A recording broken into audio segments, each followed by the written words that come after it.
Do you like your name? I nothing my name. It's synonymous with me, so it's sort of like I was just thinking about that. Like I had to pull my ID out to get past security at a building today, and I was just standing there looking at the ID while the security person did something. And I was just looking at like the numbers, like 11/02/1996, and again, it's like that's my birthday, and it's like a number that like aesthetically is just like so tasty. Mm-hmm. But it means nothing to anyone else. It's like synonymous with me, you know what I mean? So it's just one of those things where like when I see Christopher Michael Crumley, like nothing really registers other than like I might as well be looking in the mirror or something. I get that. I like aesthetically Nicholas Alexander Johnson. I think it's a good looking name. Mm-hmm. It's a good name. But I meant more so first name. Yeah. Nick. Yeah. Hate it. Yeah, do you? Like I like it for me, but I've never met a Nick I like. Yeah. Every other Nick I've ever met is the same man. Mm-hmm. You know what I mean? And I feel like I don't fit in that category, but I have to, right? Yeah. Yeah. But also, you don't really fit in a Chris category if I think about it. Yeah. What kind of a name would you give me then? You're more... I don't know. Yeah. You're a Randall. A Randall? Yeah, Randy. It's insane. Most people just call me Crumley. Do They'd be like, oh shit, Crumley's here. Do you want me to start doing that? No. It's just something people do. You know? Actually, no. For some reason, I don't remember how it started, but when I talk about you at Topher. work, I call you Topher. Yeah. You're 100% a Topher. I can absolutely see that. But no, I like Christopher. I don't like Chris so much. I mean, we talked about this before. I don't know if I've mentioned it here, but Chris just like sounds too much like frosted tips, leather jacket, pierced nipples, like someone's boyfriend on Friends. Like it sounds so like 97 Chris? to 94. Yeah, just like, oh, my boyfriend Chris is coming by later. Like it just sounds so like just white dude from the Friends that Monica dated in season 2, you know? What I get is also kind of a character from Friends when I hear Chris. Yeah. Just a golden retriever of a man. Just a very unremarkable, just, hi, I'm Chris, and I'm just a man. But Christopher, I like that. You know, potentially ethnocentric, I don't know. But for some reason, I'm partial to, like, biblical names. I just think they're nice, like Paul, Gabriel, Matthew, Gabriel, Isaiah, Christopher, Jedediah. Isaac. That's not one.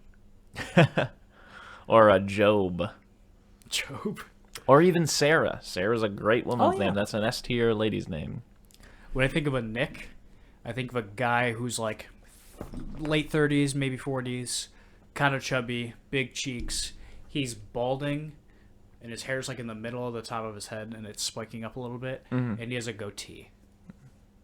Yeah, when I hear Nick, I think like kind of skinny, long hair, bit of facial hair, glasses. That's me. Or I think of the cool kid from Jimmy Neutron. Okay. Yeah, I know what you're talking about. And then, no, I lied. I met one other Nick. He's a very cool guy. Yeah. There's one other Nick I can think of, and he's a very cool guy. All the Nicks I've known personally are not the Nick I described, but any stranger I meet named Nick is that guy I just described. I also kind of nothing a lot of names. Like a name is just a name to me or whatever. Yeah. Like I know people get very upset about their name and they want to change their name. That's fine. That's fine. But it's just one of those like things that like I'm like I can imagine being that annoyed by it. You know, like it's just. You don't thing like people call you. Are there? I mean, besides the biblical ones, are there names that you like really, really like? Names that I really, really like. Anytime I meet an Xavier, I'm like, you lucky bitch. I always like the lady's name Margot. Mm-hmm. I think that's a good one. I like Bud for some reason for a guy. I like a young woman named Barbara. I think that's like cool. Barbara. I've always liked the name Allison. Okay. Allison's a good one, I think. As a kid, I don't feel this way as much anymore, but I remember being super young and being like, I wish my name was Ryan. Yeah. Ryan's a cool name. I don't feel that way anymore. No. Ryan's a whatever name. Yeah, Ryan's not that great of a name. I do think there are names that don't age great as you get older. Like Ryan would be one of them. Like I couldn't imagine like knowing like a 45-year-old Ryan. Yeah. You know, or even like a that's a or great even like a point. 70-year-old Ryan. Yeah. You know what I'm saying? Maybe it's a newer name. I've never thought about that, but Maybe. yeah. Maybe. I think we got lucky there. I think Christopher and Nick are timeless. Yeah. I could absolutely be an old Nick, and you could absolutely be an old Christopher. And I think Nicholas is a good baby name, and Christopher's a good baby. I think Christopher's a good every age name. Yeah. Yeah, I think you got lucky there. Yeah. But like my dad, Raleigh, can you imagine seeing a baby and going, Raleigh? I actually, I will say Raleigh is a name that I've liked even before I knew you. I used to work at Tim Hortons, and there was an older gentleman who was a Holocaust survivor who would come in. His name was Raleigh. Yeah. Cool guy. My dad spells it wrong, though, because his parents were like hillbillies, basically. So it's not Raliegh, I think. It's Rolly. It's Rolly. And I love that. But yeah, I don't think you can get terribly unlucky with the dice roll, except there are people who cross the line a little bit. Like, there was a couple who famously got free Bethesda games for the rest of their life because they named their baby Dovahkiin. That sucks. Yeah, that's not a good dice roll. Or, for example, I know it's fucking low-hanging fruit and stuff like that. I don't want to talk about it forever, but, like, obviously Elon Musk and Grimes shit the bed with naming their kids. Those are just obviously fuck-ugly names. Just, like, I'm not even mad about it. It's just like, dog, literally just call him Matt. Or her, Alicia. Like, whatever, just a name.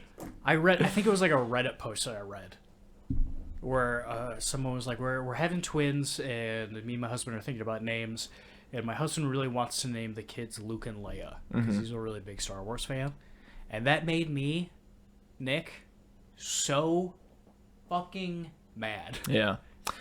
Individually fine. Yes. Coupled together wild. They're not dogs. Even if they're dogs, shitty, unoriginal. This one's Scully, and then I named this one Mulder.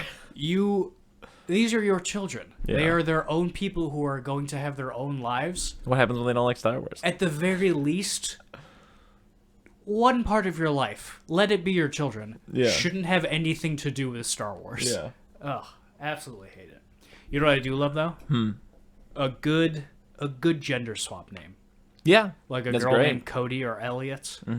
Or a dude man named Shelly or something. A dude named Ashley. Ashley, yeah. Speaking of which, you really pulled it out. I really did. We watched Evil Dead. I felt like I could have gone on names for a little longer. But alright. Sorry. Evil Dead.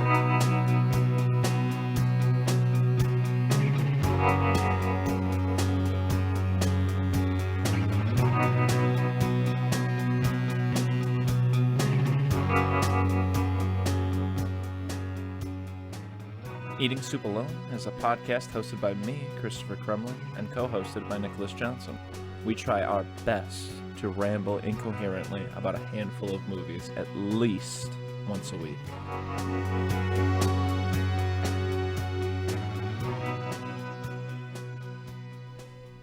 Directed by Sam Raimi. Sam, perfect example of a name that's Maybe it's short for Samuel. ubiquitous. Yeah, but you could also be Samantha. True. Tomatoes. You got me there. Yeah. Could be either. I don't think I've ever met a Sam. Like, I don't think I've ever had a Sam in my life. Yeah? Yeah. I had a crush on a girl named Sam. We're immediately taking 2 steps back. For less than a year, about 4 or 5 months, I was a photographer for a yearbook company. And so I'd go around to schools and take pictures of kids for yearbooks. And I'd have to print out their IDs and stuff like that. And I met a kid in elementary school named fucking Ganondorf. Yeah. You also met one named Thanos. Yeah. Who's legitimately my cousin. Yeah. No offense to your family. Disgusting. Don't do that to a kid. Yeah. Thanos is a little bit more acceptable than Ganondorf. Yeah. Also, I think he might have a sister named Miller. That's fine. I'm fine with that. Well, Is Miller a relation to something? yeah. Papa's favorite beer. Named after Miller Lite. Swear to God. Chris, I can't lie to you. That whips ass. I love that. When my dad heard that, we were at a family gathering, and he turned to one of the twins who were just babies at that time, and he was like, "It's not too late, baby Heineken." Which has actually become a meme. Yeah? The whole thing where it's like, Dad, why am I called Lord of the Rings 2 Return of the King? Yeah. Or whatever. I can't remember the entire format. But in 1981, Sam Raimi made this movie called Evil Dead. Now, here's a story I heard that could be folklore. Okay. You know what I love more than anything? Misinformation. I love being uninformed. So sexy. Nothing gets my goat more than fake news. I love it. So here we go. Here's a little bit of fake news. I heard was going to U of M, made it a little short, and then was like, oh, damn, could make a movie. And I heard that he had gone around sort of like that west area, kind of like the Royal Oakish, Berkeley, somewhere in there, like maybe even a little more north, like Bloomfield or something, whatever it was. But just literally went door to door to like a rich neighborhood where there were like dentists and shit. Was like, hey, I'm making a movie. It's a horror movie. Horror movies always make money. If you give me a little bit of money, yeah, I can make a return on your investment. And that's how he funded the film. That's just what I heard. I've heard so many things about the making of this movie that it's just a mishmash of information in my head.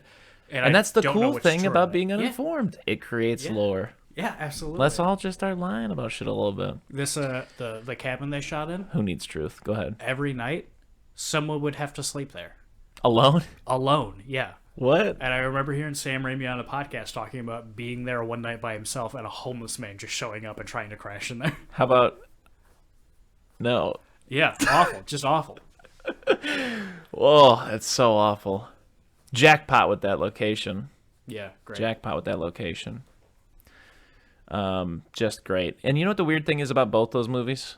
Yeah. In my opinion, there's like a disconnect between the outside and the inside. The outside looks like it is one room. It looks so small. Mm-hmm. Is it 2 locations? I have no idea. Because when they're inside of it, I'm like, this is labyrinthian. How many fucking rooms are there in this The thing? basement has to be another location, right? There's no fucking way. That's how I feel about the whole thing. How do you... Does your watch have like a light chargy thingy on it? You know what I mean? Like a solar panel on it? Seems like it, yeah. I don't think mine does. Mine's dead. Do you know what time it is? At 9:35. No, because I thought it was mail time. Here you go. Here's this for you. Thank you. The Evil Dead, 1981. A little late. I already exposed that information. Yeah, The Evil Dead. Off to the races, so there was nothing I could really do. The Evil Dead, 1981. In 1981, a handful of kids from Royal Oak, Michigan, thought, hey, you know what we would have no business doing? Making a movie.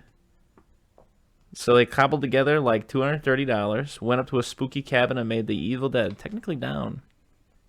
Go it down to a cabin? Yeah. Okay. It's in Tennessee. Fun fact. Really? Yeah. I didn't know that. Mm-hmm.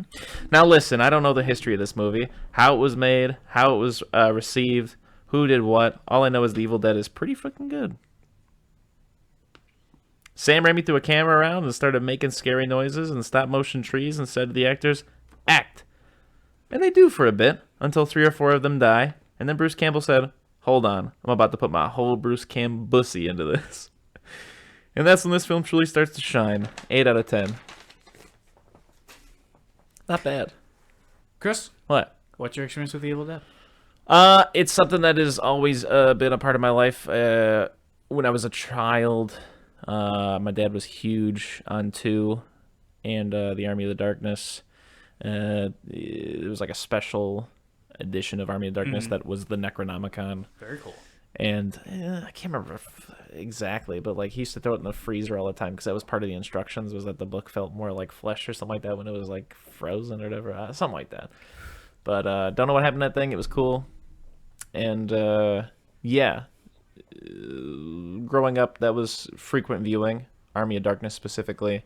Yeah. Evil Dead 2. Not so much The Evil Dead. My dad's not the biggest fan of like just straight up horror, or even like horror, that has like a little bit of like, like low budget, but it kind of has like an aesthetic thing going for it, and it maybe is a little campy. You know what I mean? He definitely appreciates more like the slapstick horror action blend that is the other two. Yeah. For good reason. I'm gonna just a side note. It kind of reminds me of like Evil Dead seems kind of like Halloween, like cobbled together for nothing, very atmospheric and Yeah, I was gonna say aesthetic. That. And then like Evil Dead 2 / Army of Darkness is kind of like the thing. Yeah. You know what I mean? Where like now all of a sudden John Carpenter has some money, and shows off that like, hey, maybe give me Spider-Man. Exactly. Yeah. So. Oh, they should have given John Carpenter Spider-Man. And then otherwise, one other thing I want to shout out is that period of like 12, 13, 14 where like, you see Fight Club, when you see Drive, and you see like Donnie Darko, and you're like, oh my god, movies, bro, oh my god, oh shit, dude, movies, dude. In Donnie Darko, there's a scene where Donnie takes his little girlfriend to a midnight showing of a movie, and they're watching The Evil Dead, I didn't know and that. she fell asleep. She's sleeping next to him, and it keeps cutting between him watching it with like a little smirk on his face, with like her sleeping on his shoulder, and then cutting back to the scene where the porch swing just goes dump, dump, and then the car just like is rolling down while it's going dump, dump. And I remember being a kid, and you know how, like, you're like 12, 13, 14, you're like, oh my god, dude, girls, dude, oh my god, girls, dude. And I don't know about you, but I went through like that romantic phase where I'm like, dude, I'm just gonna get one, and we're gonna be forever, dude. It's gonna be like, there's gonna be a ring on that finger, dog. And so yeah, I remember just like, that's one of those things in a movie that like you get stuck in your head of like, damn, dude, I mean, that's the shit I want to be doing with a girl, I want to be like going to a movie at like midnight, and it's like not even like a new movie, it's like we're going to see like a cult movie at midnight, And then I grew up, and I did that shit. Oh, good for you. And then the city of Royal Oak was like, hey, this is like a good thing for like the community to have, like where people can like, come from all over at midnight and watch a movie together. Parking garage. Yeah, We're going to make it a parking garage. Fuck the city of Royal Oak. Is that like a done deal yet? Do you know? I think there's like petitions going around. So yeah, long story short, city of Royal Oak, if you do this shit, I'm never going to your city again. The Main Art Theater right there on Main Street in Royal Oak, Michigan. The only reason I go to Royal Oak ever again is to go to that parking garage and take a human dump in it. But it's just fucking, there are obviously way more important things to get upset about. So this is very low tier.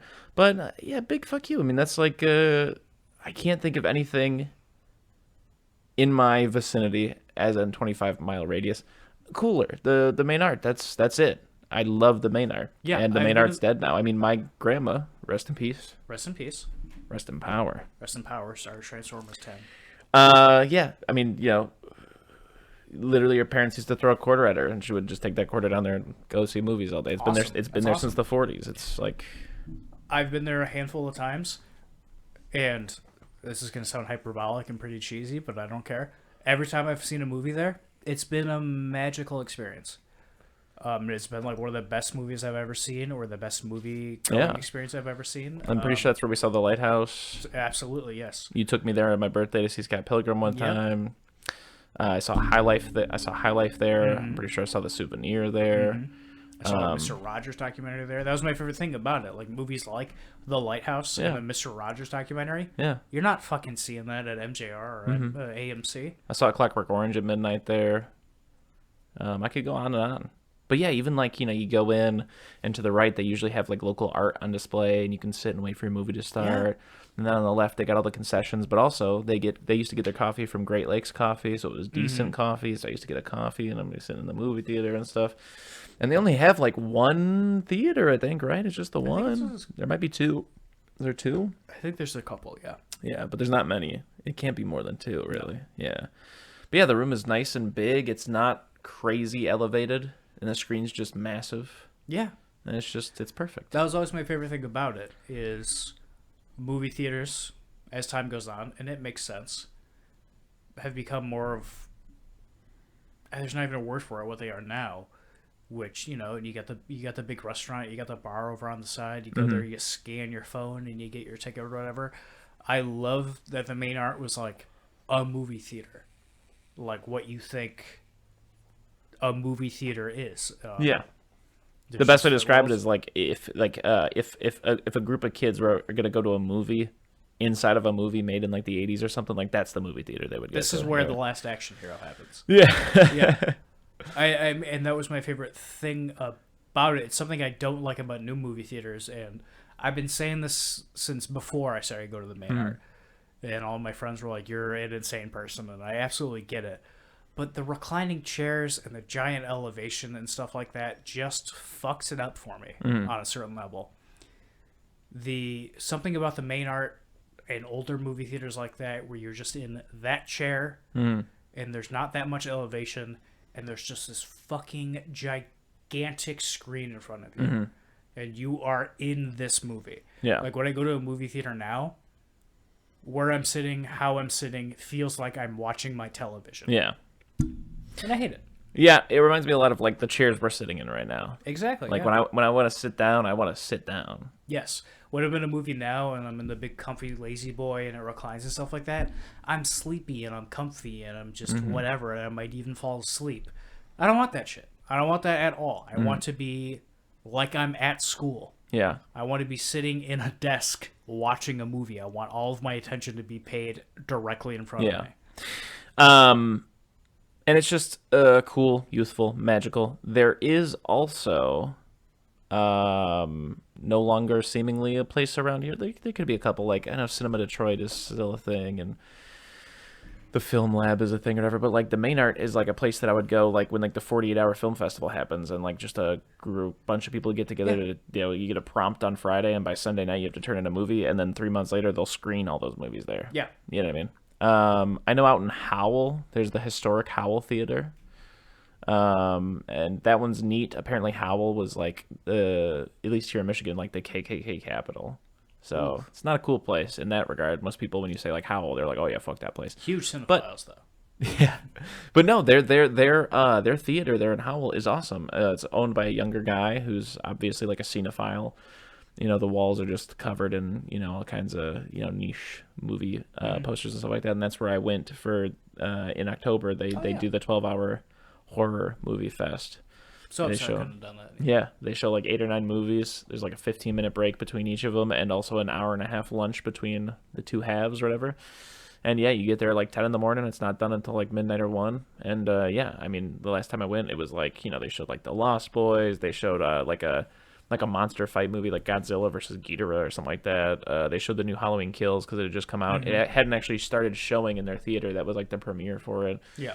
They showed Videodrome. Trying to think of some of the other ones, but there's at least half of what was shown that day. Go on. One of the earliest ones was the original William Castle 13 Ghosts, which is much better than the 13 Ghosts we've discussed here on this podcast. I'd absolutely love to do it this year. If you get any information on that, let me know as soon as possible. So I can could be a special thing to do for Halloween too. Yeah, absolutely. Pod, you know? Yeah. So the Evil Dead. So the Evil Dead. Your history with it. Yeah, much like yours, my dad loves these movies. Yeah. My dad is a big. My dad really likes movies, not in the same way I do, and we disagree 90% of the time. Mm-hmm. But my dad's really big on like demons and movies. So sick. Like that, yeah. Love Supernatural. Watched every episode of that fucking thing. I don't know if I can dip that deep. No, me neither. It seems like the X-Files is kind of like weed, and then like you know, Supernatural would just be like mainline and like black tie. Yeah. Like in terms of like the X-Files is like still at most of the times trying to keep a baseline like Law and Order head to it, and then like something like Supernatural is just like, nah, dog, we in the camp right now. It's summertime, we're camping. Yeah, it's been a very long time since I've seen it, but I remember Supernatural. First half is kind of serious, but then it just really starts dipping from what I heard into like the camp. It like, I mean, like yes and no. The thing about early Supernatural that I remember liking, because I watched a lot of it with my dad. Yeah. Is it is just Monster of the Week. Mm-hmm. This week we're getting the Demogorgon or whatever. And then as it goes on, it starts to have more of a storyline, and like it becomes more of like a, I guess like a Doctor Who, like it's a show. It turns into a show for teenage girls, which shows like that my dad loves. And yeah, it just gets a little. It gets crazy. Yeah, I think in like the last season they have a Scooby-Doo episode. Yeah. They hang out with Scooby-Doo. Okay, maybe it's not super far, but I think maybe Charmed might be one step past Supernatural. My dad loves Charmed. Because I'm thinking it probably goes like on the gradient scale, like X-Files, Buffy, Supernatural, Charmed. Mm-hmm. I could be wrong though, because I don't really know Charmed much. I just know that my sister loved it, and I remember it being pretty goofy. And I know that Buffy's a little more goofy than X-Files, mainly because it's Joss Whedon, and he's just got that like tongue-in-cheek all the time about him, you know. Yeah, I think the way that scale works is on the other side of X-Files. Yeah, is Twin Peaks. And the thing with my dad is my dad loves all of it until X-Files. I don't think my dad cares about X-Files at all. Like I think that's where we differentiate. But we do agree on The Evil Dead. He loves these movies, and I remember growing up. I don't know if he still has it. He has to still have it. My dad still does, for a printing company. Yeah. And they do all the Anchor Bay films. Like, they print all their covers and, like, promotional stuff. And I think the story goes, my dad was at, like a convention for Anchor Bay. Like, it wasn't an Anchor Bay convention. He was at a convention, and Anchor Bay had a station there, and he was, like, doing, like, work. Yeah. And at the Anchor Bay booth, I think Bruce Campbell was there. And I think my dad said something to somebody about how he was bummed out he didn't get to meet Bruce Campbell, or he wasn't going to that day. And someone came back to him later that day with a copy of Army of Darkness signed by Bruce Campbell that said, "Dear Raleigh, get back to work, Bruce Campbell." And so my dad would be like, "Look at this, I have this. It's the guy from the movie." And I'd be like, "That's cool." And I remember watching Army of Darkness with my dad, and then, like, growing up, anytime I'd see Bruce Campbell in anything, or either of us would see Bruce Campbell in anything, I'd be like, "It's the guy that works at S-Mart." And my dad would be like, yeah, it's him. Yeah. And so just, having that much knowledge about these movies growing up. And then I think it was like maybe 4 years ago. It was the first time I sat down and watched the first Evil Dead. Yeah. I think I watched all of them. I watched all 3 of them. And I really enjoyed them. In descending order. Yeah. I really love The Evil Dead. I like Evil Dead 2, and I'm not a fan of Army of Darkness. Yeah. And then me and you watched it the other day, and it was basically like watching it again for the first time. There was so much of it I did not remember. And I just love this movie. I love it. Last thing I have to say that has not to do with the movie itself, there was a PlayStation 2 game called, like, Evil Dead, like, maybe Regeneration or something like that, where you had, like, a little, like, half-demon guy following you that was voiced by Sam Raimi's brother. Yeah, Ted. Yeah. And I don't know why. That was, like, the peak of G4. And I miss G4. For some reason, in my, like, 8-year-old mind, that game captured my imagination to a degree that I can't even describe to you.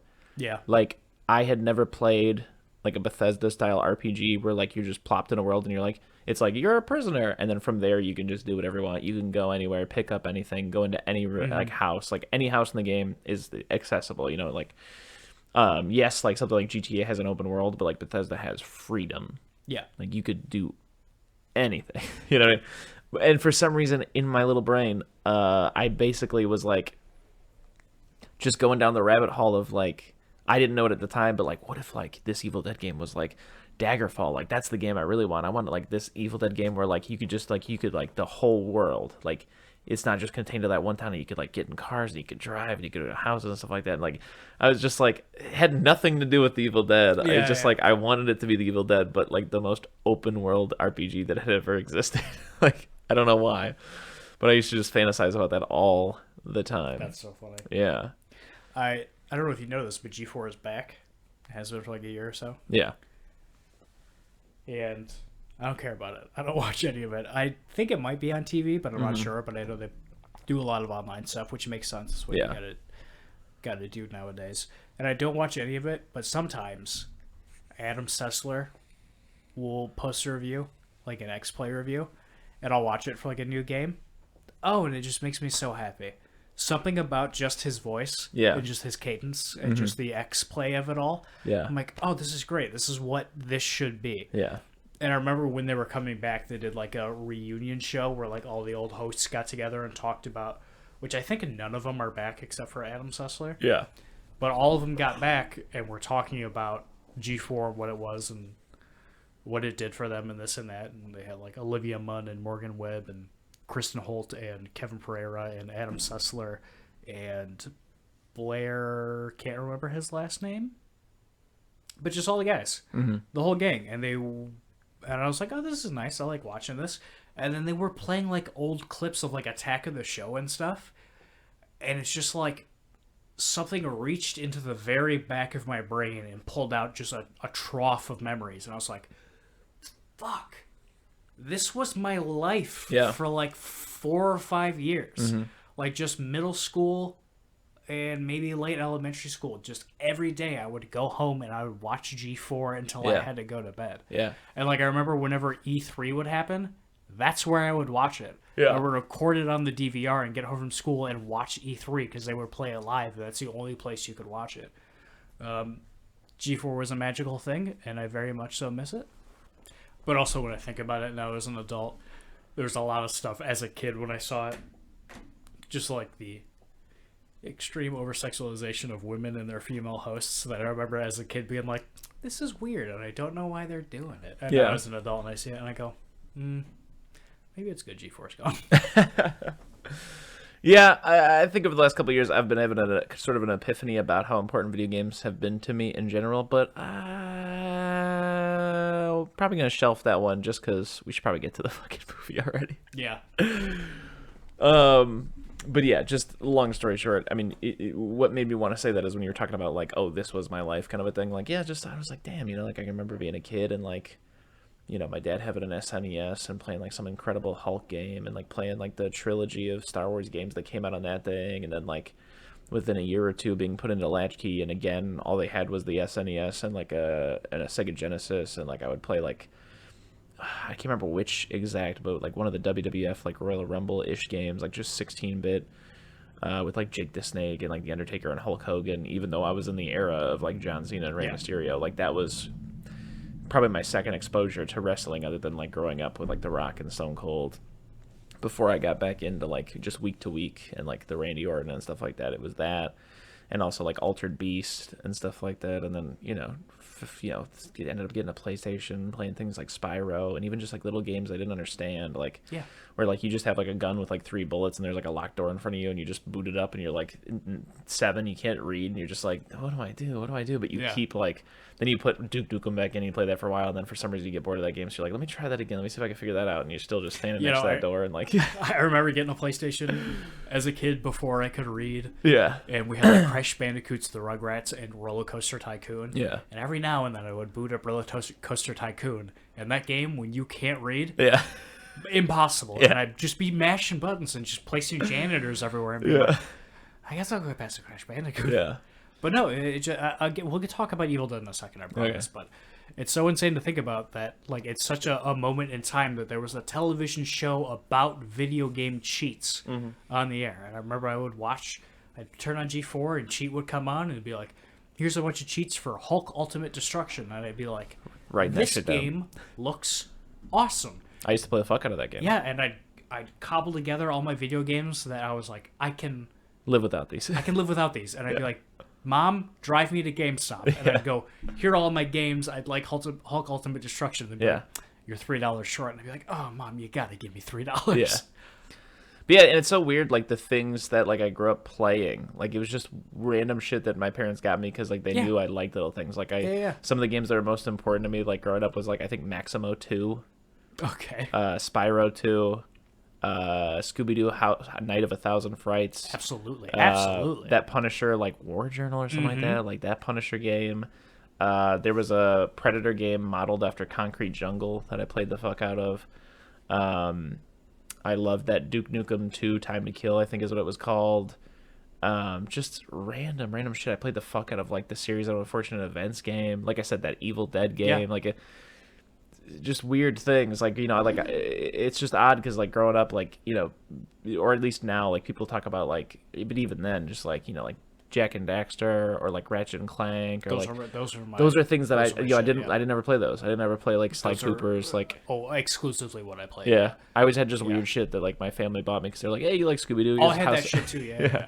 Like I remember like right after we got our PlayStation, my dad was all about it. Yeah, and so for Christmas that year, somebody bought him a bunch of video games that he never played. Yeah, and after a while, when I got tired of my Jak and Daxters and Ratchet and Clanks and Sly Coopers, I was just going through, like, DVDs or something like that and found all these, and I was like, well, I guess I'll try Castlevania, Max Payne, and Metal Gear Solid 2. Yeah.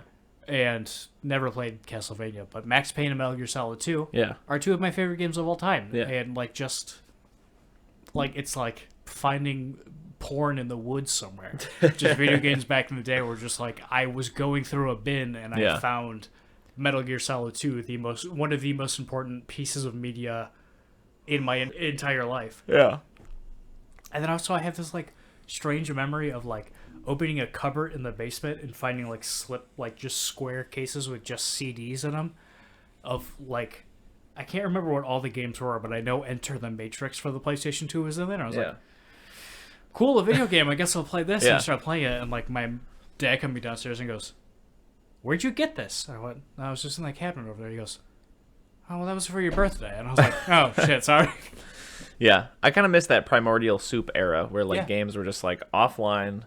Yeah, it's just this game that had like 16 levels. Every level was distinct. Mm-hmm. Maybe towards the tail end they recycled ones and like did it backwards in a different color or something like that. Yeah, and like you had some unlockables and stuff like that. But like by and large, it was akin to like picking up a little like football handheld while you're on the shitter. Absolutely. But because you're 8 and have nothing else to do, you're like, I'm gonna fucking do everything I can in this How the Grinch Stole Christmas game for PlayStation 1. Exactly. Why would they make Nightmare Before Christmas a video game? I don't know, but I'm playing it. And it makes me a little bit sad that kids don't get it anymore. Yeah. But I do think it's very cool that the most popular game that every kid is playing, Fortnite, is free. Yeah. So every kid gets to play it. But it does make me a little sad that kids are probably just doing that instead of... There's also Minecraft and Roblox, which are very imaginative games, and that's neat that they're really into that as well. Yeah. Those require imagination, because that's like the thing that I've always heard people say about Minecraft, and it actually makes me very self-conscious, is like, Minecraft is a game where if you don't have an imagination, then you have nothing to do in the game. Yeah. And I guess I don't have one, because literally what happens every time is I chop up some wood, make a little house, and then I go, what else is there to do in this game? Yeah. I don't get it. This music makes me want to kill. So I'm going to turn this off. But no, it's definitely that now that I hear myself say it, yeah, I sound like an old man. There is probably a lot of amazing stuff that kids are getting out of video games and whatever, the way they consume media now. But But it is also one of those things where like it is, I get what you mean, like for kids to just be mainlining Fortnite when like I had to do that thing where like, you know, you're just enthralled with like, oh my God, there's a series of unfortunate events game. I love those books. And then like you're just playing that.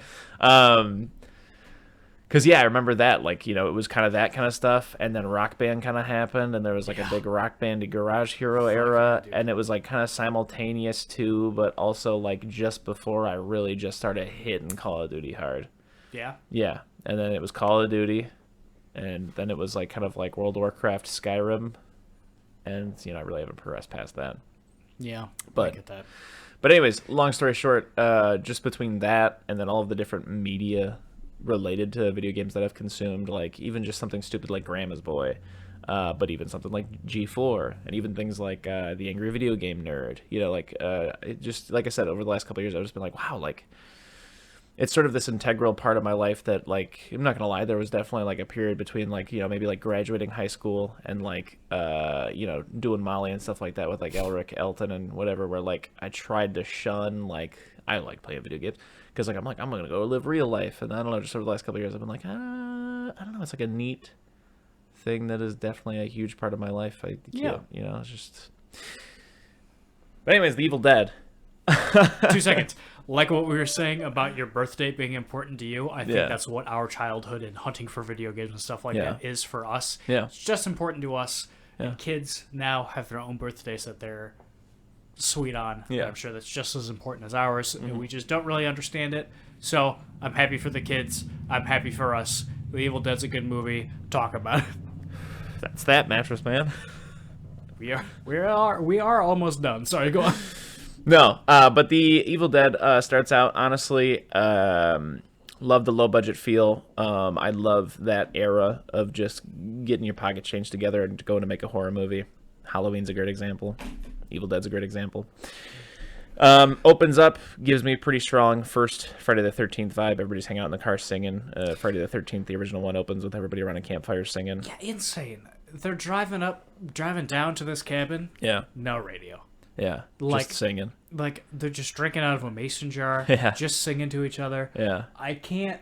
It's like when we were watching The Witch. Yeah. And being like, oh, if I just had to sit there by that candlelight dinner, I would kill myself. It made me think of what's... like, why go there instead of staying in, like, London or whatever? Like, why go to the New World? I think it would be the biggest problem traveling back in time.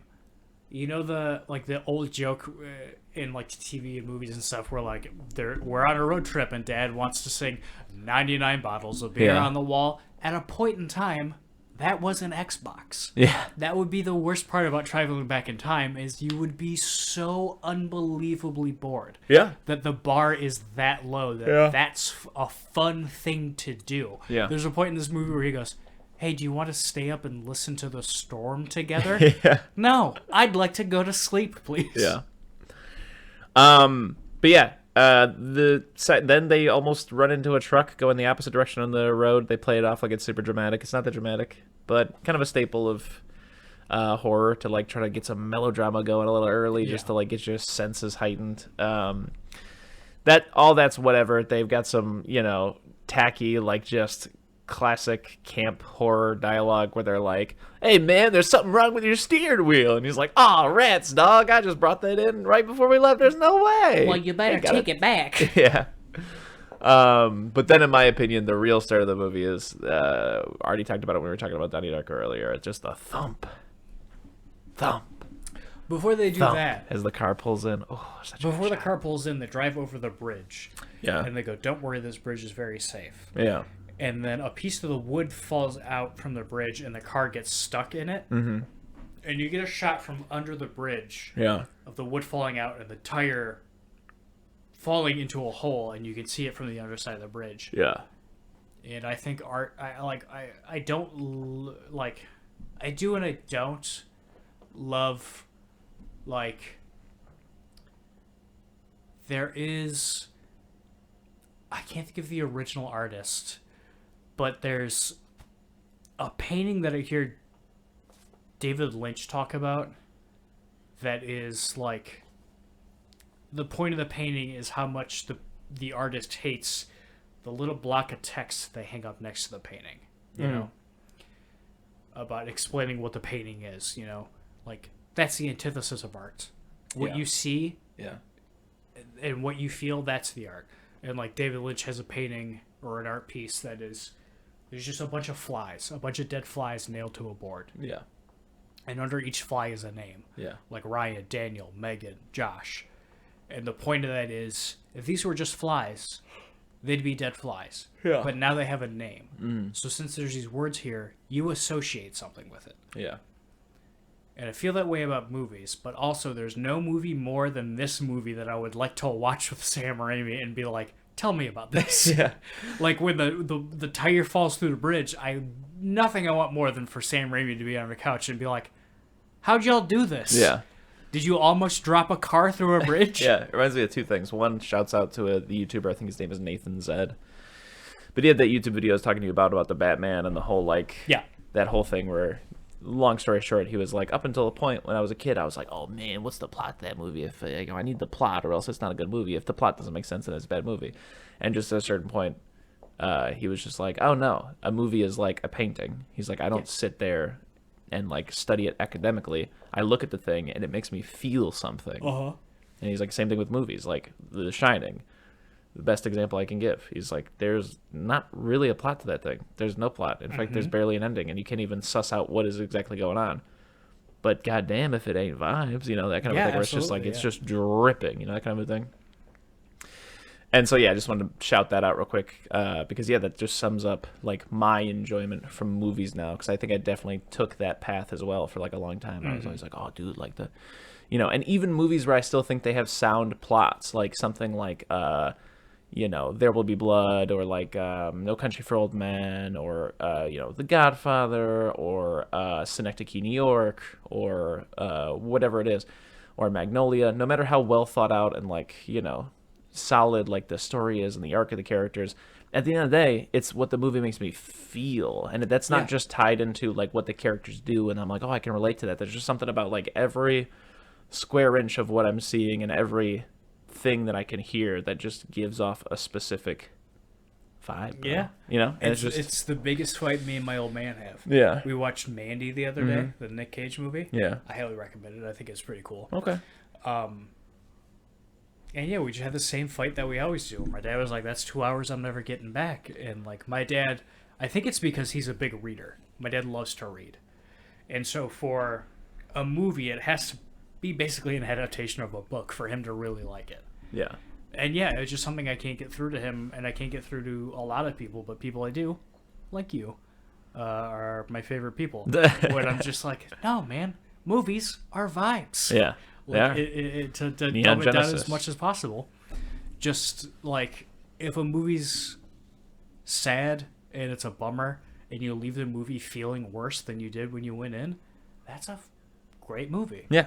It's just someone using light bouncing into a camera Yeah.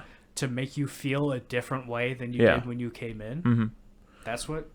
That's just all about. Yeah, it's like that movie, The Souvenir. My dad does give me grief a lot for putting that on my top 100. He's like, how can you say it's a movie where you're checking, you're watching, you're so bored? And I was like, yeah, because it's a specific kind of bored. Yeah. Like, I was enamored that a movie could bore me like this. Like, it was bored the way that, like, I would be at a dinner, and I'd be like, oh, when's this thing over? But, like, still, like, I don't totally want to leave because it is neat, and this is good food, and, like, you know, maybe I'm here with like my partner and my partner's family, but I'm just not totally vibing. Like, I'd kind of rather be home, that kind of a thing. Like, it was like a slice of life bored. Like, I was vicariously feeling boredom more than like I was like, it's not like I was watching Pixels or something. I nothing that movie. Maybe I would get some kicks out of like, oh, isn't this so dumb? But it wasn't bored in the sense where I'm like, oh, I'm not in this. It was like boredom was almost like the emotion you were supposed to be feeling. Almost like something like Moonlight, with just like how meticulous and kind of slow and like one-to-one with reality some of the scenes can feel, like that kind of a thing. Yeah. So that's also vibes, is all I'm trying to say. Yeah, and that also lends itself to, and like, maybe kind of on the opposite side of the coin. Chris, I want to talk about Doctor Strange. Not now. Not now? No, not now. I haven't seen it yet. And also, we gotta talk about the fucking Evil Dead. I'm not going to spoil it. I'm just going to... I'll keep this quickish. It's what we're talking about. I've heard a lot of people not really like the new Doctor Strange, directed by Sam Raimi, so it ties in. Yeah, my dad loved it. I loved it because the plot, not the best thing in the world, but it's much like this movie. It's a lot of Sam Raimi being like, here's some stuff. Yeah. And what I'm seeing on the screen relates with a lot of like what we're saying with The Shining. I don't so much when I watch The Shining think, this is what Stanley Kubrick wants me to feel or what he wants me to see. Yeah. I just feel something. Yeah. And on the opposite side of that coin, which is what I feel with The Evil Dead and Doctor Strange too, is somebody's making something and I'm seeing that and I go, that's really cool. And that makes me go, wow, cool. And that's what I really like. Yeah. Like the first Doctor Strange I didn't like too much because it was just kind of boring and oh cool, the city folds in on itself. That's cool for half a second. Yeah. But in this one he's like, oh fuck it, bad guys come after me, snake hands. I'm shooting snakes out of my hands. Yeah. And I'm like, cool, fun. And there's like a that bunch is of cool fun. camera work and like again, not to spoil any of it for you, but it just like it's what we're always talking about, and I think it's here, I'll sum it up. The other side of the coin is this is a movie made by a person. Yeah. And I can tell the entire way through. And I really love that and I really appreciate it. And it makes me feel happy and excited to be watching a movie. I'm excited about the snake hands thing primarily because, again, I've been most vocal about the biggest bummer about the Doctor Strange movie because I like Doctor Strange, I like Benedict Cumberbatch. I just don't like that the magic is like an augmentation of like your kung fu skills in that movie a lot. Like they had, like little shields and stuff. Like when I'm thinking of like the greatest magician or like just magic in general, like that's what I want. Like, you know, in World of Warcraft, you can turn people into sheep. Yeah. I think of it more as like illusions, almost like something like Mysterio might be able to actually do if he wasn't, sort of a shifty character. Yeah. There's a part in this movie, Doctor Strange, where he traps no spoilers, the antagonist in like the Hall of Mirrors thing that you see from the first movie, and the antagonist is like looking around trying to get out, and they reach their hand out and they touch one of the mirrors. And it turns into a liquid, and their hand goes through it. Yeah. Just like The Evil Dead. Yeah. Back to it. But yeah, anyways, this is a movie like Pink Flamingos comes to mind when we were talking about like, oh, this is a movie that still feels like it's something I shouldn't be watching. The Evil Dead still, that first one specifically, still feels like a hidden gem, like a cult movie. Like it feels like something you're like, you feel like you found something special when you watch it. Like it you know, it's like just that nondescript thing where like the movie in and of itself, the bulk of it is middle of the road horror. Mm-hmm. But for some reason, there's just something about the way that it looks and the way that it sounds and some of the things that happen in it where you're like, this is just different. It's like there's just something different here. It's like, yeah, exactly. It's like Pink Flamingos, but it's also like the Terminator, which we talked about a few weeks ago. Yeah, which again is just straight up not deviating from any sci-fi formula, and yet there's something different. But there's something so charming and earnest about both of these movies. Or Alien, even. Yeah. Well, less so Alien. Well, but that one's still beat for beat, just straight up sci-fi. Yeah. Like, there already have been black and white movies where people are on a spaceship and there's an alien on there. Yes. You know what I mean? But that one has a bigger budget. I know what you're saying. Like, it's a little ahead of the pack. To my point. Yeah. Yeah, no, it definitely feels like people doing the best they can with what they have and doing a pretty good job. Like, a lot of this movie is very cheesy. Yeah. And a lot of this movie looks very hokey. Yeah. But what it achieves in those is stellar. Yeah. And I love it. Like there's a scene where his sister is turning full ghoul and she, like, raises up off the ground in front of the window, and there's just that shot where she's like, "Rah!" And it is very clearly there's like a stick attached to her back and somebody's lifting her up, but it looks great. Or because even when it looks kind of cheesy, it still looks, in my opinion, as if it could be supernatural. Like one of those things where like the cheesy nature of the practical effects registers as like, oh, on a technical level, they could have done that better. But also, because it's so unnatural, it's like almost like supernatural. Right? Exactly, yeah. And even when it's not achieving that, it is just passable enough to make you think about it. To be like, oh, this is actually very scary if I was in this situation. Yeah. And it's like a weird, like this movie doesn't scare me on the surface. Like, nothing about it makes you go, ooh, ooh. But its ghouls are the creepiest ghouls, in my opinion. Yes. It's almost like, in a weird way, Blair Witch. Yeah. Blair Witch gets scarier when I think about being there. Yeah. And in this, especially, sisters turns into a ghoul. They lock her in the cellar. She's, like, popping up from it, being like, bah, I'm a ghoul. And they go, one of the guys says to one of the girls, why don't you go to bed? We'll deal with this in the morning. And I think about it, and I'm like, fuck. If I was just up north with all my friends, and one of them turned into a ghoul, and we had it locked in the basement, that's one of the scariest situations I can think of. The one thing that I think doesn't land scary-wise is the we're gonna get you. Absolutely. I think Evil Dead 2 did the best job of changing that kind of creepy childlike behavior to the whole, like, mama's gonna buy you a diamond ring, and if that diamond ring I'm gonna buy you because that's just one of those things where, like, it's almost like when that movie Insidious or whatever the fuck it was, like, did like the tiptoe through the tulips thing. Scary. But if they were to just just try to, like, take something that kids do and then be like, oh, isn't it creepy when it's a demon kid now? You know what I mean? Like, that's what I'm talking about. Like, we're coming to get you. Like, that's just so, like, run of the mill, spooky.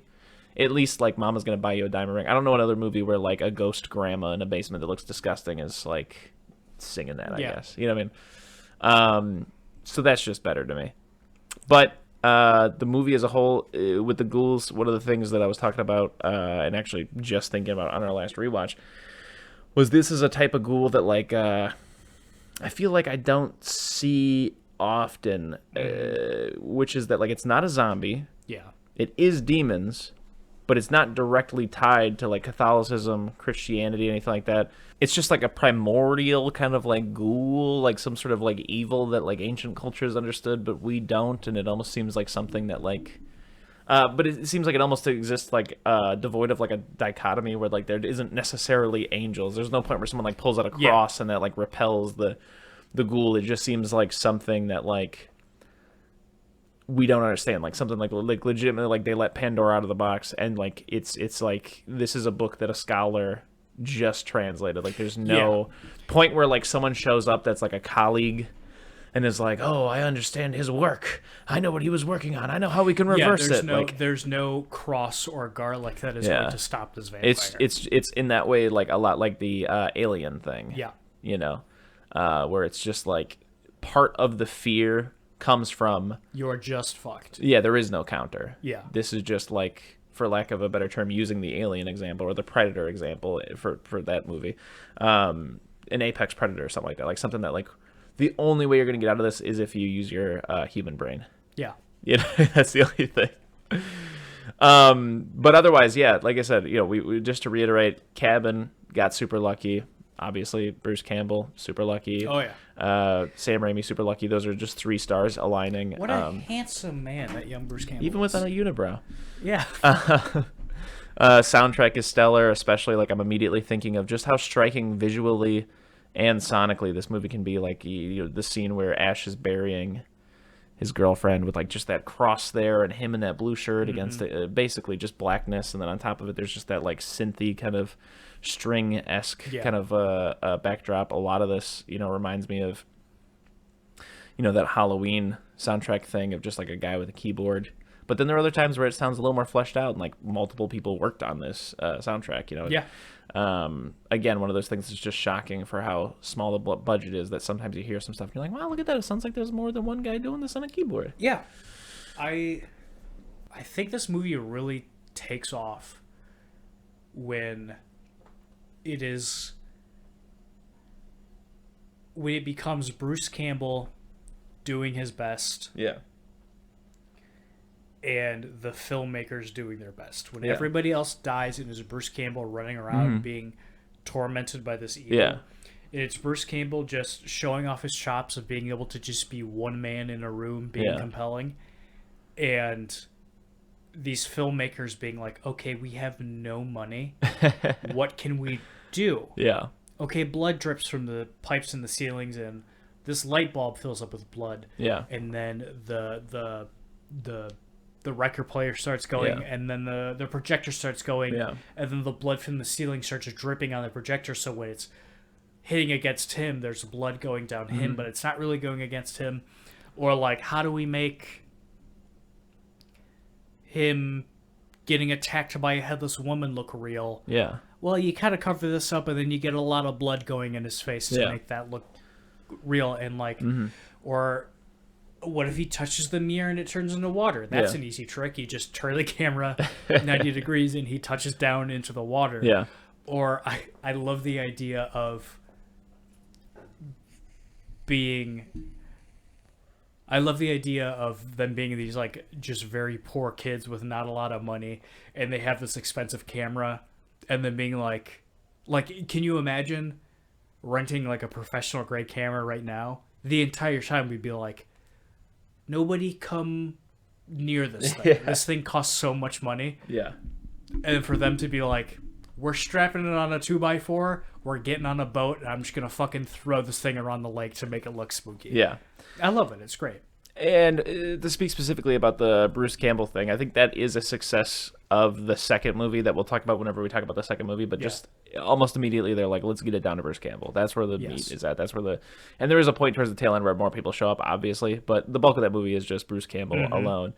Those people don't last long when they show up later. And they do the same thing where like they're just like, all right, what about if his hand went bad and then he had to battle his hand, you know, to the point they had to cut it off. And then like, what if, you know, he's hanging out and then everything starts laughing at him, and even like the moose head just goes great, and like laughs at him and stuff.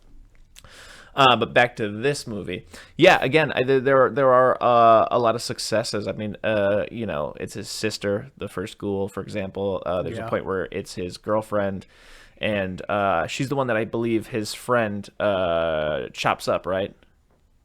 like right in front of him. Like he's like, Ash, come on, hit her, and he won't. So then he takes the axe from her and starts chopping up the body. Yeah, that's his friend's girlfriend. Oh, his friend's girlfriend.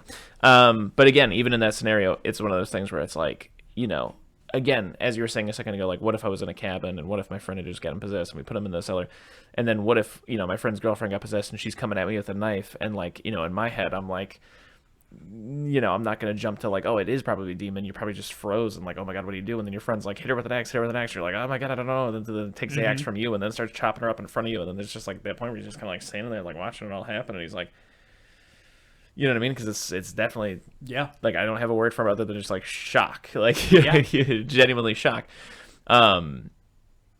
And maybe it sounds corny or cheesy, but it legitimately would be. And I take it even a step further. With every horror film, there is an element of this, but specific to this situation. Like, again, what happens next? The sun comes up, and then he's wanted for killing all of his friends in a cabin. Yeah, that's where that movie goes. Yeah, you know what I mean. There's no one who's going to be able to explain the Book of the Dead and Necronomicon and demons to, and that's just fucked. Like, because that's. One of the things that sucks about this movie that I can't really think of another example offhand like this, where a group of people get possessed and you have to kill all of them, and then the movie's over. And it's not like Friday the 13th where like you got away from Jason and like the cops are gonna know like, oh, a murderer was after you and you're the sole survivor. This is a situation where it looks like you just chopped up all your friends. Mm-hmm. You know what I mean? Well, his sister does kind of melt from the inside out. Yeah. So maybe that. But who's gonna buy that? Really, like it would be huge news. Like imagine if that broke. They're like, oh, scientists say this could be demon possession. Like, you know what I mean? A genuine sequel to Evil Dead. Like it was wise of them to go for the requel kind of a thing. Mm-hmm. Because there is ample opportunity for a sequel to happen, but it would not be a horror film. I think it wouldn't be. Yeah, this bleeds into the fake news thing we were talking about earlier. I'm not 100% sure on all of what I'm going to say, but I think what happened with the Evil Dead 2, the reason it's a requel is because, it's Evil Dead 2, not the Evil Dead 2, is because they couldn't get the rights back for the first movie. Yeah. So it's just Evil Dead 2, so it has technically a different name, and they redo the first movie in it because they're like, fuck it. This is our thing now. This is where it starts now. And we'll just quickly run through the first movie. Yeah. I gotcha. But, yeah, I guess the only logical place to go with that movie would be like, send him back in time. I don't know. Yeah. Otherwise, one thing that stands out to me as a neat nod, but also just strange, I don't buy it that cabin would have a Hills Have Eyes poster in the basement. Yeah. I'm just not buying it. Yeah. Moving on. I love the scene after, Petey. Petey's the other guy's name? I think it's like Shelly. The other guy? I'm pretty sure it's Shelly. I want to say it's Petey. I gotta take a look. I think I have it pulled up. Cast. Cheryl Scott is his name. His name's Scott? Yeah, Shelly is, I think, the sister, and then Linda's the girlfriend of Bruce Campbell. Who's Petey? There's no Petey in this movie. Anyway, Pete goes out to the forest and then comes back and he's all fucked up. He's all cut up and stuff like that. He's like, let's be fair. The tree got lucky twice. The tree got lucky twice. And he comes back and he goes, we're not getting out of here. And he just sits down on the couch. It's much like that scene in This Is the End where Jonah Hill's like, hey, God, so something not so chill happened last night. Exactly. And he's all fucked up. And, like, the movie keeps going. It's Bruce Campbell, and he's running around, and Petey's on the couch, and he's like, you gotta fuck him up, bud. And I do love that. I love when he's running around, and he's trying to figure out what to do, and his girlfriend's there, and she's laughing or singing or whatever, and he just goes, shut up! Yeah. It's great. But I love when he eventually goes, I'm going to have to do what Petey does. And he brings his girlfriend out to the garage and goes, I'm so sorry. I got to cut you into bits. Yeah. And he does that and whatever. And he comes back inside and he's talking to Petey. He's like, you're going to be okay. You're going to be okay. And he's got a glass of water. and he goes to put it in his mouth, and it's just pouring everywhere. Yeah. Because he is either too batshit out of his mind at this point, or hasn't realized yet that Petey's been dead for a while. Yeah. And that's one of those things we say all the time. Kind of feels out of time. Mm-hmm. Just that's such a heartbreaking moment to watch him trying to. What would you say? What's the feed version of drinking? Well, if you try to give someone a drink, what would you call that? Is there a word for that? Like if you're trying to feed somebody, but with a drink. I don't got it if there is. Yeah. He's trying to drink his friend, and it's just not working. It's very sad. Yeah. The only thing it reminds me of, spoilers, is the end of SLC Punk. Where Matthew Lillard's friend dies. And he's just sitting there, he's like, come on, please wake up now. Only posers die, you idiot. What am I going to do for friends? Now I don't have any friends. He's just talking to the dead body for a long time. Yeah. Out of time. But anyways, yes. So the Hills of Ice thing was intended to be a little bit of a segue into, great concept, them finding that tape and then just being that guy being like, yeah, I was on vacation in Europe or whatever, doing an excavation or whatever in Egypt or whatever the fuck it is. And he's like, and I'm down in this dank tomb and I find this, the Necronomicordis. It doesn't even call it the Necronomicon. It's got a weird name. Yeah. And he's like, yeah, bound in human flesh, inked in blood, or whatever. And they're all just sitting around listening to it. And it's one of those things where it's like, imagine that. Yeah. You're staying in this cabin with your friends, and you guys find a tape recorder in the basement. You're like, let's hit play on this. And it's just like, the dead will walk the earth again. I know it for sure. I'm a scholar, and I found a book that, if you read these incantations, the dead will most assuredly walk. Mm-hmm. And then the dead start walking a little bit later. Yeah. I mean, again, just what the After hell? you hear that, and then you open the book and go, Hamada Shabada Hubada. Also, I can't imagine hearing that and then reading from the book. And also, I can't imagine sitting in that cabin, the window blows open, your hand turns gray, and you draw a book with a face on it. Yeah. And then later your friends come up from the basement and go, look at this Facebook. And being like, okay. No, as soon as I drew the book face, I'd be like, we gotta go. Yeah. We gotta go home. I gotta see a doctor. Yeah. Also, just again, how much of a home run. I mean, imagine to any capacity you're working on this movie. Say it's your friend's with Sam Raimi, and he's like, hey, can you just be the sound guy? I know you've never done this before, but just be the sound guy. I feel like when I saw the Book of the Dead, mm-hmm. I would literally just be like, are you fucking kidding me? Who made that for you? Who did that? Because they are, god damn it, that's money on that's food on the table. But look at that fucking thing. Yeah. That fucking thing is sick. Even the insides, like the drawings on the inside and the fake language they wrote inside of it, that thing looks stellar. It really does, yeah. That looks out of control. It's great. I love that it looks, the inside, it might be because they made the book, but it looks shitty, like a fucking spooky voodoo person just cobbled together a book. Yeah. It's great. It almost looks like Da Vinci's sketchbook or something. Things he half drew of people on the street or whatever. And I do love, it's kind of back to what I was saying, like doing the best you can with what you've got. Them being like, how can we make it just the grossest looking shit that we can with what we have? And that kind of brings me to the remake, which you haven't seen, correct? No, not yet, no. I think we should watch it soon. Okay.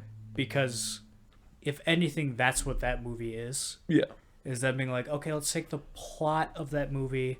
We have new different characters, but also we have a budget. Sam Raimi's producing it. Yeah.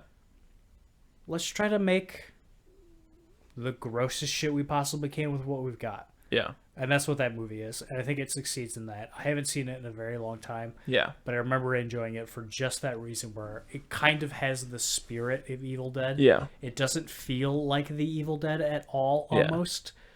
But just mechanically. Yeah. I think it's pretty faithful in that way. And I'd like to rewatch it.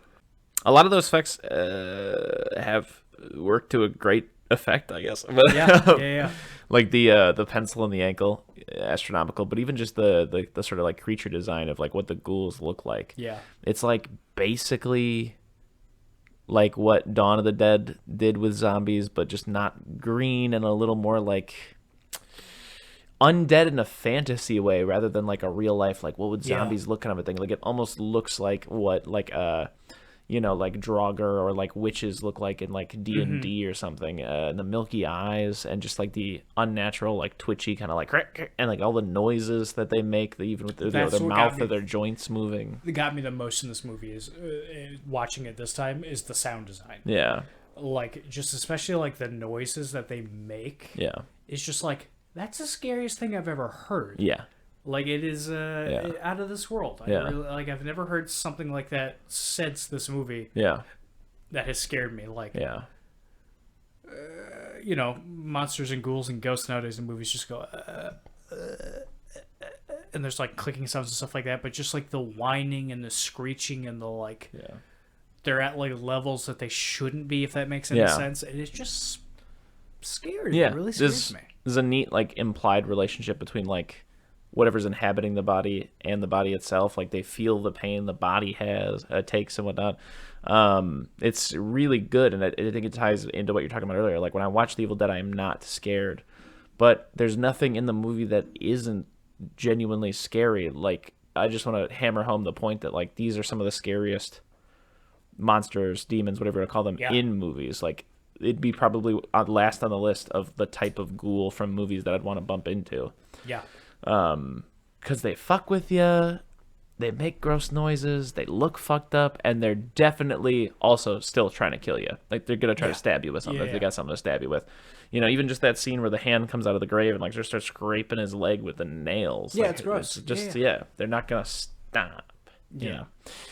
I think the only thing that's a little gripey, but it still works because like there's the importance to the necklace, but that necklace ain't gonna grip no book.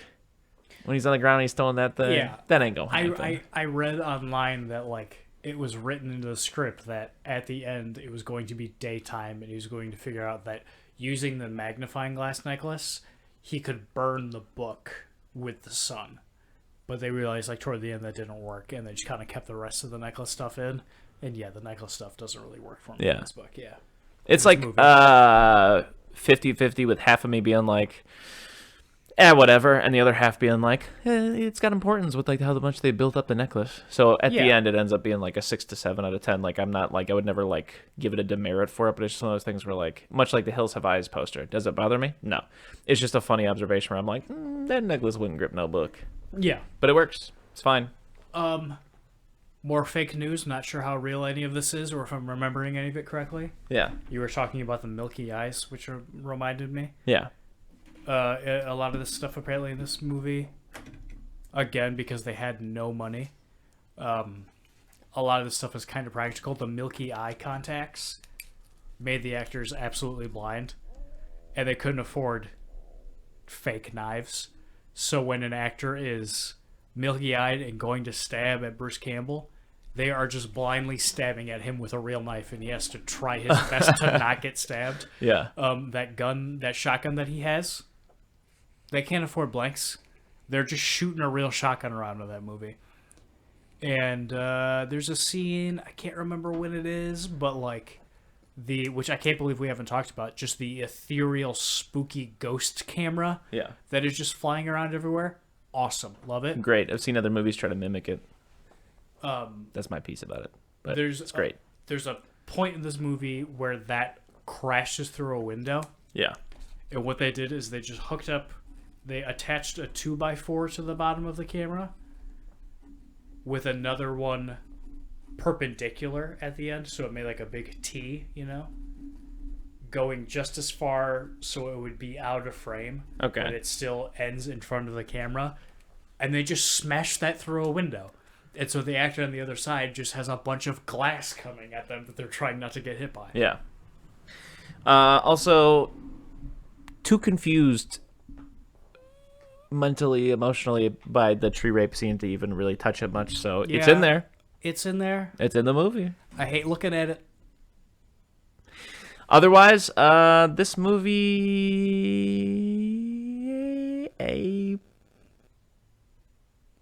plus. I'm gonna give The Evil Dead a solid A. That's what I was thinking about giving it, but I'm gonna give it an A plus. Yeah. I wouldn't go as far to say an A plus. I was thinking about it, but I think everything we've been saying, doing the best they can with what they've got for a movie that is, I looked it up, made for $300,000, just like Halloween. Yeah. A wildly different movie than Halloween. Oh, wildly, yeah. Great. Yeah. For what it is, I think this movie deserves an A. Yeah. Also, my hand turned gray and I drew that, so I think I gotta go to the doctor. Oh God, we gotta get out of here. Yeah. I think that's that. Mattress Man.